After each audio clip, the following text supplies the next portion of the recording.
I got to ask you, new music, and what do you think that experience will be like for people when they finally can go back and watch a concert again and see live music?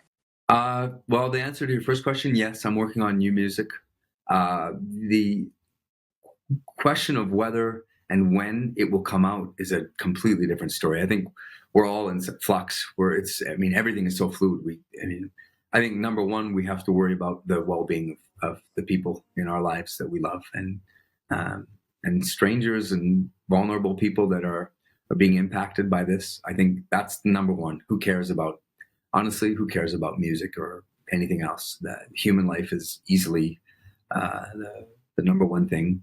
And number two, I think when we do come back, I think when it's safe and people are allowed to congregate and get back into a building or a church or a cafeteria, I think it's going to be really emotional. I really do. I think there's going to be concerts that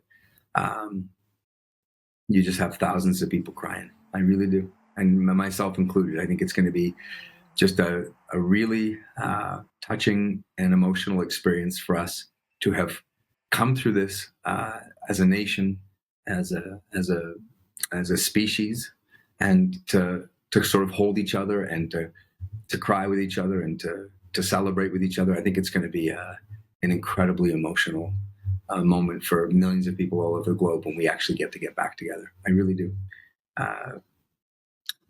Yeah, I often sort of fantasize about, in my own concert, what song would I start with? Because I think it'd be so important for me to begin with the right song, with the right message. I can't wait for that. I can't wait for that moment. What song would that be? That's a good question. I don't know. I really don't know.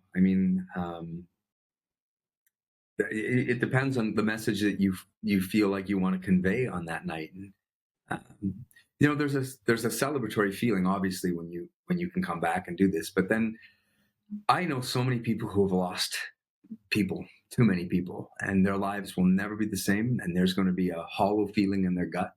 And I think that we have to be sensitive to those people in that moment, because even though there's going to be a celebration and a party, it's also going to be in remembrance of so many people who lost so much, So it's going to be it's a time, I think, for all of us to try to be really sensitive to and compassionate or empathetic.